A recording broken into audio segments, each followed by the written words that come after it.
The IRS has increased contribution limits for 2025, and since it is a new year, let's bring a fresh start to our money. This is a really perfect time to check in with your investing. So today I'm going to share how to invest the right way in 2025, and stick around because at the end, I'm sharing one thing that I never recommend you invest in. Now, before we get started, make sure to subscribe and maybe share this episode with a friend who loves a great investing tip. So as I mentioned, let's go over some updated numbers so you can be aware. So the IRA limit is $7,000, which is the same limit of contributions that was in 2024. The IRA catch-up limit for people over 50 is an extra $1,000, which was the same in 2024. The 401k limit has increased, but by only $500. So now it's at $23,500 for 2025.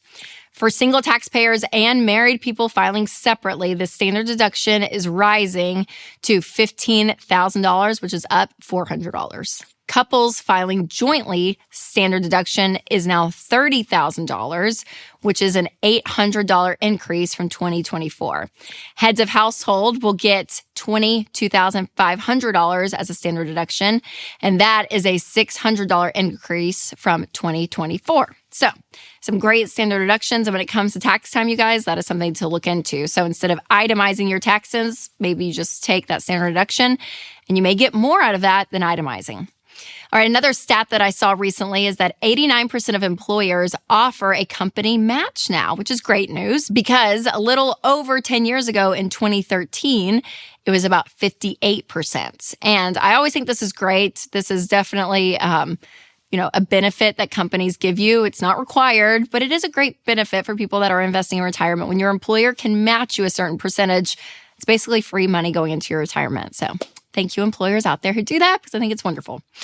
All right, now let's go over specifics for investing this year. So first things first, let's define the why. So why investing is crucial. Number one, it is a great way for your money to work for you while you're sleeping. Okay, it's one of these things you put money in, and over time, it will start to grow on its own. You don't have to put more money in, even though I recommend you do. But it just continues to grow. And I think that it's a wonderful thing because long term, especially if you start early, that growth is going to continue to compound. And when you get to retirement age, you're going to have a lot of money sitting there so that you can retire and live off of that money you saved for, so you don't have to work into your old age. And the hard thing is a lot of people start this, later in life, so they have more catching up to do. But overall, this idea of preparing for your future is key. So much of our money decisions feels like a day-to-day decision or like even in the next year or two. But when you think really long-term, and for some of you, depending on your age, it could be really long-term with retirement, but it is still so key to plan for your future. And always remember that you are in charge of your future. Yes, there is Social Security and different other programs out there, but overall, the best bet for you to have a great retirement is up to you. So investing is a great way to do that. Now, before we talk about when and where, when it comes to investing, I do want to tell you about one of our sponsors, Delete Me. I saw a headline recently that really caught my attention. 1/3 of the U.S. population's background info is now public. So for 115 million of us, data breaches mean that our info is out there for anyone to find. So this is stuff like our names and addresses and phone numbers and so much more. And this is why I love Delete Me, because they go in and they find and remove your personal information from hundreds of data broker websites that will buy, sell, and trade your personal data. So take control of your online privacy with Delete Me. Individual Delete Me plans start as low as $9 a month. Sign up today at joindeleteme.com/Rachel for 20% off, or click the link in the description. All right, next is to know when you should start investing. So when to start investing is going to depend on where you are financially. So I want you completely out of debt, except for your house, which for some people that's going to take, 18 to 24 months. And when you're on your debt-free journey, I even encourage you to pause retirement investing, even if you're getting that match from your employer, like we talked about. Throwing all of your money at getting out of debt as soon as possible is going to be so key, because your income is your largest wealth building tool. Your income that comes in from your job is how you're going to continue to build wealth. But when your income comes in and it goes out 18 different directions in the form of payments, it's harder to build wealth. So getting out of debt is really key. And then making sure you have money saved in the bank, which is a 3 to 6 month emergency fund is also really important because when stuff comes up, not if, but when, and this could be job losses, a move, medical emergencies, like things that may just come up out of the blue, that you have cash in the bank to take care of those versus having to pull money out of investing or retirement where you're going to have to pay taxes and possibly penalties. Having cash liquid is really important. So that 3 to 6 months of expenses, that emergency fund, you could just keep in a high yield savings account. And then after those are complete, then you want to start investing. And so you want to invest 15% of your income into retirement. So take your household income and say, okay, 15% of that is going to go into retirement. So now we're going to talk about where that 15% goes and where to invest your money. So when it comes to retirement specifically, there are some great plans out there that are tax favored. So the Roth IRA, for example, is one. It's the one we mentioned earlier that you can invest up to $7,000 in. Now, there's a traditional IRA that you can open up, but you're going to fund that with pre-tax dollars, meaning before you pay taxes, that income that you make, you can take money out of that and fund your IRA. But the catch is when you pull money out of that IRA, when you're 59 and a half and you can, you're going to pay taxes on the growth. So if you start early, like in your 20s or 30s, you're going to have a lot of growth, which means you're going to pay a lot of taxes. Versus if you do a Roth IRA, and the Roth IRA is after tax money. So after you've paid taxes and done all of that, the money that hits your account, that's the money you use to fund the Roth IRA. But it is worth doing that, again, after you've paid taxes on your income because the growth is tax-free. And again, it's a lot of growth. Like in some cases, you guys, hundreds of thousands of dollars of growth that you don't have to pay taxes on, which is amazing. So the Roth IRA is great. Next is the 401k that we talked about. And this is where your employer can match a certain percentage. Now, in the Roth IRA and the 401k, and then I would also say the 403b, which is like a 401k, but that's more for government type jobs. So teachers, for instance, or nonprofits will have that side. All of these need to be invested. You're going to take these, kind of look at them as like a high level umbrella.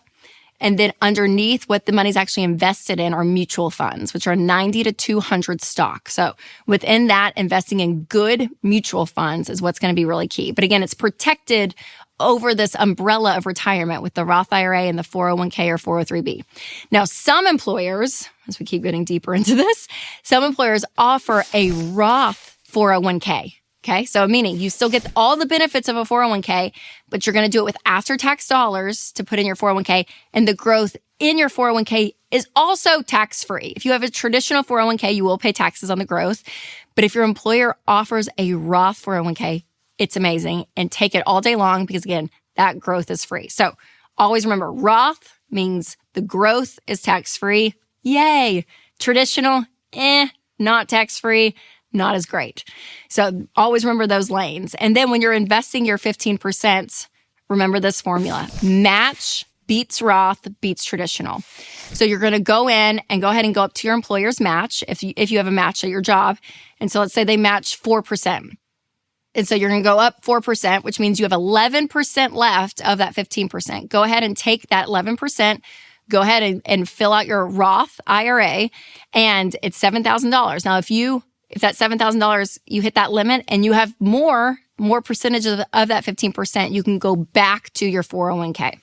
So that's kind of the formula you want to do because we want to take as much as we can for those tax advantage accounts because they're going to help you long term. Now, one question I get a lot is about diversification. And so always remember this. When you diversify, that just means you're spreading your money around. And so that's why I love mutual funds because there's 90 to 200 stock in a mutual fund, right? So if Apple's having a bad year, well, Ford and Toyota and Southwest and whoever else may be having a great year, right? So overall, you're spreading your money around these different companies, which is fantastic versus putting all your eggs in one basket and really concentrating on one stock. It's more of a gamble, and I don't care for that. So I love mutual funds. All right. One thing I never recommend investing in yet is crypto. Okay, I say yet because this still is an evolving investment. Now, crypto, we usually kind of like poo-poo on it because it doesn't have a long-term track record. It's a little bit volatile. It's still just a little bit new. And again, if I'm going to be putting my money in something, I just want it to know that it's going to grow. And when you go and invest in those mutual funds, like we talked about, basically the average has been around 11.8% overall. So you're going to have some down years, but overall, you know what the average is. Crypto is all over the place. And I would say this too, it's full of scams. There's so many lawsuits out there in this industry because people are opening up these fraud type companies and it's not regulated. And that's the double-edged sword. I kind of like that it's not regulated. I mean, yeah, there's a part of me that's like, yeah, let the people run. I don't think that's a terrible thing, actually. But also, you want to make sure that it's proven out and that you're not getting scammed in the process. So I don't suggest investing in crypto. If you do, I would make it a very, very small percentage of your world because it is still pretty volatile.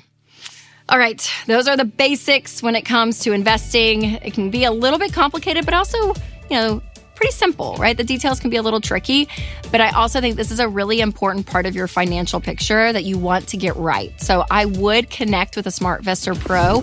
I will put a link down below so you can connect with one near you. But sitting down with someone and looking over your entire financial plan, including your investments, is a really, really smart thing to do. It's a very adult-like thing. It can feel intimidating, but I would have someone in your corner that's looking over everything. I think it's really, really important.